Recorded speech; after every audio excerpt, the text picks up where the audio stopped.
Assalamu alaikum wa rahmatullahi wa barakatuh. Innal hamdalillah nahmaduhu wa nasta'inuhu wa nastaghfiruh wa na'udhu billahi min shururi anfusina wa min sayyiati a'malina. Man yahdihillahu fala mudilla lahu wa man yudlil fala hadiya lahu. Wa ashhadu an la ilaha illallah وحده لا شريك له وأشهد أن محمدا عبده ورسوله. أما بعد فإن أصدق الحديث كتاب الله وخير الهدي هدي محمد صلى الله عليه وعلى آله وصحبه وسلم وشر الأمور محدثاتها وكل محدثة بدعة وكل بدعة ضلالة وَكُلَّ ضَلَالَةٍ فِي النَّارِ. أَمَّا بَعْدُ. After praising Allah subhanahu wa ta'ala, seeking His aid, His assistance and His forgiveness, then we seek refuge with Allah from the evils of our souls and from the evils of our actions. As Muslims, we believe that whomsoever Allah guides, there is none to misguide. And whomsoever Allah, the Mighty and Majestic, misguides due to a disease or a perversion in the hearts, there is none to guide. I bear witness that there is nothing which has the right to be worshipped except Allah alone without any partners. And I bear witness that Muhammad bin Abdullah alayhi salatu wassalam is His slave and His final messenger. As Muslims, we believe that whomsoever Allah guides, there is none to misguide. And whomsoever Allah, the Mighty and Majestic, misguides due to a disease or a perversion in the hearts, there is none to guide. I bear witness that there is nothing which has the right to be worshipped except Allah alone without any partners. And I bear witness that Muhammad bin Abdullah alayhi salatu wassalam is His slave and His final messenger. The best speech is the speech of Allah, the best of guidance and examples, the guidance and example of the Messenger Muhammad sallallahu alayhi wasallam. The worst of all affairs are the newly invented matters. Every newly invented matter is an accursed innovation. Every accursed innovation, misguidance, and every misguidance with its adherent leads to the hellfire. Then, first and foremost, welcoming our brothers and sisters to this series of seminars in clarification and explanation, and reminding you likewise a reminder of the Sunnah of Allah's Messenger sallallahu alayhi wasallam, and that which the early Salaf or the Sahaba radiallahu anhum, the companions of Allah's Messenger sallallahu alayhi wasallam, were upon. These series of lectures, inshallah, and the intent behind them, at least from my point of view, is that we lay down some of the principles and some of the foundations upon which Allah's Messenger sallallahu alayhi wasallam left His companions upon, and left us therefore upon, up until the hour is established. And during the course of these lectures, and we began them yesterday, by a Jummah khutbah, and thereafter by a lecture or two lectures that were delivered in the evening, clarifying without leaving any room for maneuver with regard to that which the Salaf or the great Imams of the past, the Imams of guidance of the past were upon, and they are collectively known as our Salaf.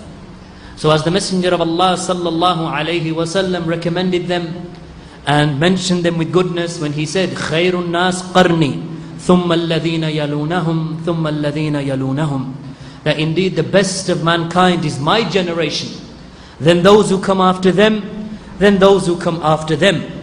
So the best of mankind was that generation, and we mentioned many of their names or some of their names yesterday, and some of the legacy that they left behind by way of ilm, by way of knowledge and by way of action. And every single generation that proceeds from their generations is expected to follow that generation. And they are none other than, of course, in the purest sense, the Prophet sallallahu alaihi wasallam and his companions, because the generations that came after, meaning the generation of the tabi'een and the atba'u tabi'een, they likewise were commanded to follow the way of the Sahaba radiallahu anhum. In the famous statement or the famous ayah that many of the Salafis are familiar with, or many of the people of Sunnah are familiar with, in which Allah Jalla wa Ala, Allah the Mighty and Majestic, has stated, وَمَنْ يُشَاقِقِ رَسُولَ مِنْ بَعْدِ مَا تَبَيَّنَ لَهُ الْهُدَى وَيَتَّبِ غَيْرَ سَبِيلِ الْمُؤْمِنِينَ نُوَلِّهِ مَا تَوَلَّى وَنُصْلِهِ جَهَنَّمَ وَسَاءَتْ مَسِيرًا. Where Allah subhanahu wa ta'ala stated that whomsoever contends with the Messenger of Allah sallallahu alayhi wasallam after the clear guidance has been conveyed to him, and then he chooses a path other than the path of the messenger's companions, the believers, the companions of Allah's messenger sallallahu alaihi wasallam, then Allah will leave him in the path that he has chosen, which is in opposition to the path of the companions of Allah's messenger, and leave him in that path that he has chosen, burn him in the hellfire, and what an evil destination. For whom, ya ikhwan wa akhawat, my noble brothers and sisters, may Allah bless you, and may Allah reward you with good. Who is the one whom Allah subhanahu wa ta'ala has made as the distinguishing sign between the people of Jannah and the people of the hellfire? None other than the Messenger of Allah sallallahu alayhi wasallam and his noble companions. Following the companions of Allah's Messenger sallallahu alayhi wasallam leads that person to the path to Jannah.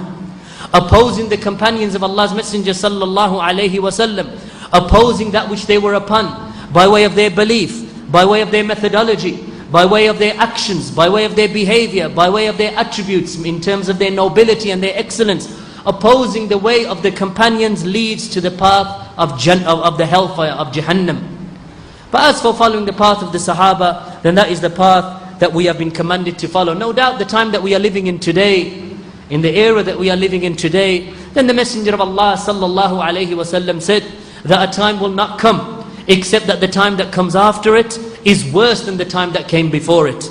So the time that we are living in general, there has not been a worse time for the Muslims, a worse time for mankind than the time that we are living in now in general.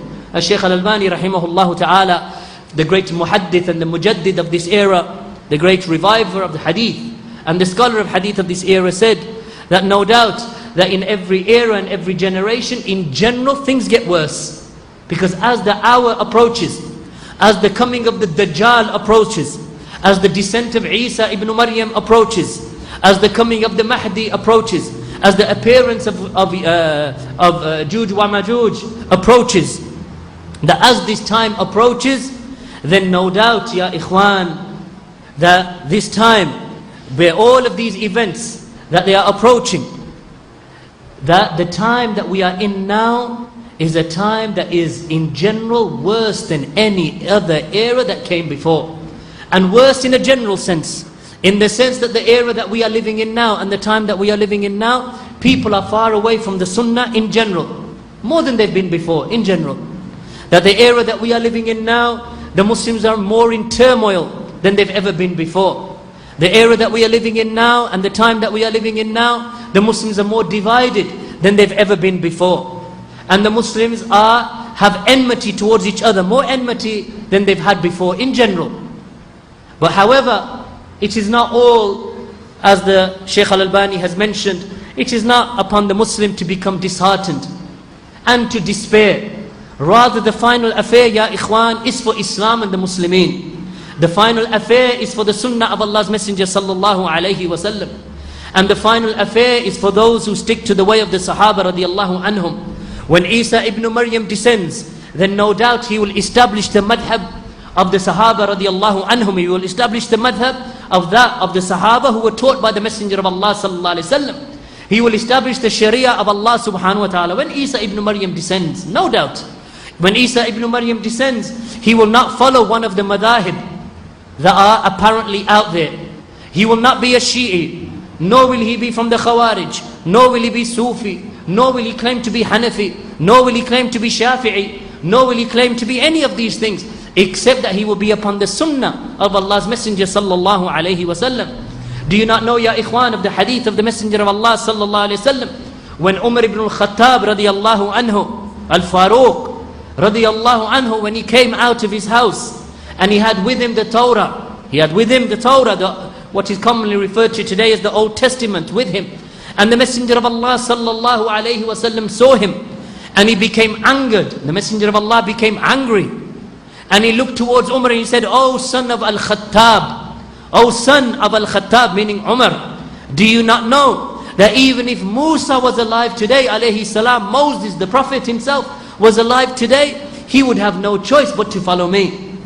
So if the prophets have no choice but to follow the Messenger of Allah sallallahu alayhi wasallam, the prophets have no choice